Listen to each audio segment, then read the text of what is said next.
महाराष्ट्र में शिवसेना या फिर कोई और, किसकी बनेगी सरकार? महाराष्ट्र में हो रहे चुनावों के नतीजे आने वाले हैं। नतीजों में शिवसेना की स्थिति कैसी रहेगी? क्या शिवसेना विपक्ष पर अपनी विजय पताका लहरा पाएगा या शिवसेना को करारी हार मिल सकती है? इस बात का विश्लेषण हम शिवसेना की स्थापना कुंडली से करेंगे। दिनांक 19 जून 1966 को प्रातः 9:30 बजे मुंबई में बाला साहेब ठाकरे जी ने बिना मुहूर्त के ही मात्र एक नारियल फोड़कर शिवसेना संगठन की स्थापना की थी। धीरे धीरे यह संगठन राजनीति में भी सक्रिय रहा और तब से अब तक महाराष्ट्र के अधिकतर लोगों की जान और शान के रूप में जाना जाता है। इस कुंडली के माध्यम से हम देखते हैं कि आगामी चुनावों में शिवसेना के धुरंधर अपनी सीट बचा पाएंगे या नहीं। शिवसेना की कुंडली क्या कहती है? दिनांक 19 जून 1966, समय प्रातः 9:30 बजे, स्थान मुंबई महाराष्ट्र। कर्क लग्न तथा मिथुन राशि की कुंडली बनती है, जिसमें पंचम भाव में वृश्चिक राशि का केतु, नवम भाव में शनि, दशम भाव में शुक्र, एकादश भाव में राहु तथा मंगल और द्वादश भाव में सूर्य, चंद्र, बृहस्पति तथा बुध है।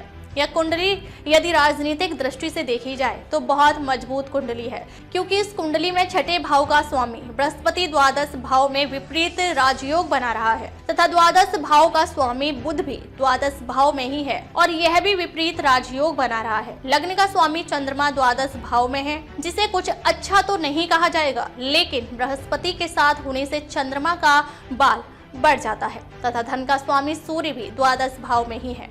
इन चारों ग्रहों की 7वीं दृष्टि छठे भाव पर पड़ रही है और यह मित्र और स्वराशि की दृष्टि पड़ रही है। सूर्य की दृष्टि छठे भाव में अग्नि तत्व की राशि में पड़ना शत्रु विजय के लिए एक अच्छा चिन्ह माना जाएगा तथा बृहस्पति का अपनी राशि पर दृष्टि होना भी शत्रुओं पर विजय प्राप्ति के योग बताता है। इसके अलावा दशम भाव, जहां से सरकार को देखा जाता है, वहां का स्वामी मंगल एकादश भाव में राहु के साथ है और मंगल की 8वीं दृष्टि भी छठे भाव पर है। अग्नि तत्व के ग्रह की दृष्टि जब अग्नि तत्व की राशि पर पड़ती है तो लाभ देती है, अर्थात इस योग से शत्रुओं पर विजय प्राप्ति के योग बन रहे हैं। मंगल पंचम तथा दशम भाव का स्वामी है और योग कारक ग्रह है।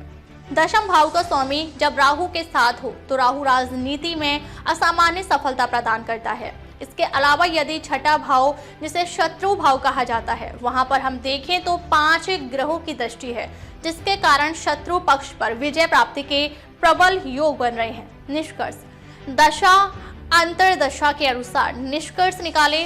बुध महादशा में चंद्रमा की अंतरदशा सितंबर 2025 तक है। चंद्रमा द्वादश भाव में है तथा छठे भाव को देख रहा है।